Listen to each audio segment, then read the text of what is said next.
Hey, this will be an example where we graph the secant function, a transform secant. First thing that I notice is that there is a leading minus in front of the x term here, so we need to get rid of that. And we get rid of that using the odd-even properties of the function. So what I'll do is factor out that -1, and then I'll reorder this. So I'll have a positive 2x, negative pi.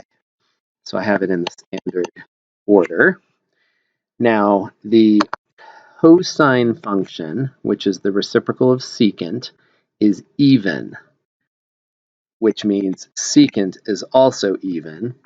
And so the way a minus sign in here is dealt with is that it just disappears because we're dealing with an even function, and even functions are symmetric about the y-axis.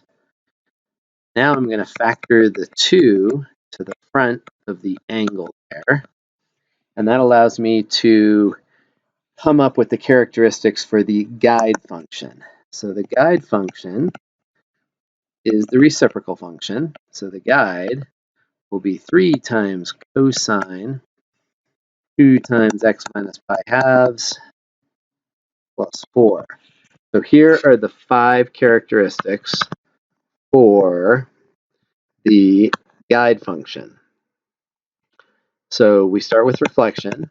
There is no reflection because there's not a leading minus. And then the guide function has an amplitude of 3. Now secant has a coefficient of 3, but it is not called an amplitude for secant because amplitude indicates the maximum distance from the center line to the top of the graph.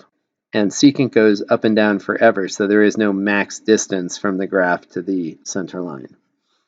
But the guide function, cosine, has an amplitude, and then the period for a cosine is 2 pi divided by the leading coefficient of the angle.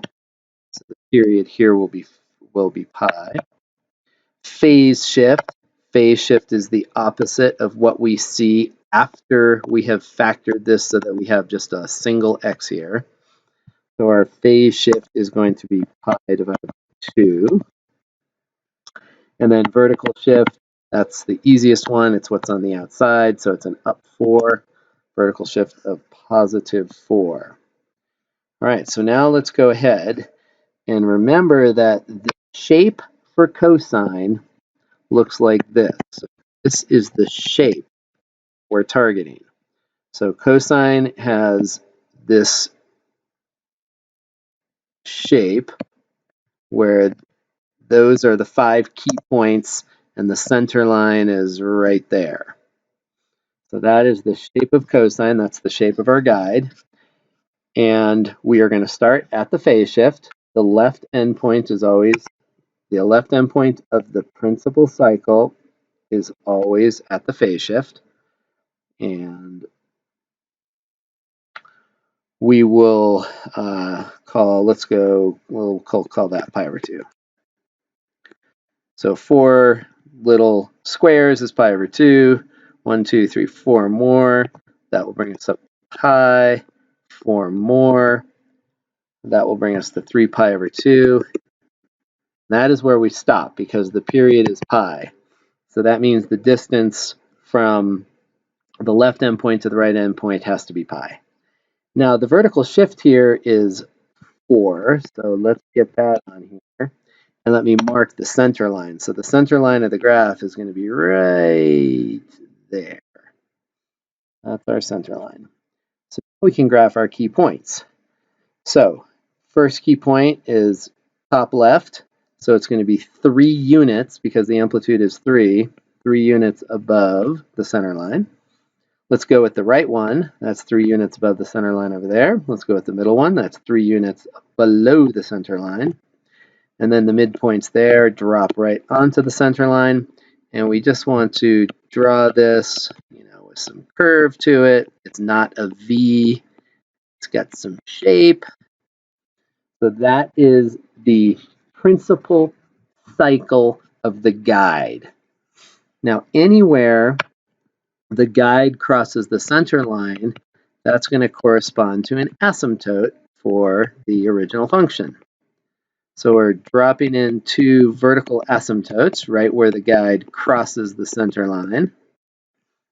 And now we fill in the blanks. We use the reciprocal of cosine. That's going to be this piece right here. It's going to be this piece right here. And then we're going to have a little upside down U right there. So that is the principal cycle for this transform secant. Certainly the graph continues on, but with any of these, graphing the principal cycle is our goal. All right, I hope that helps. If you have any questions, let me know and I will help you. Boom.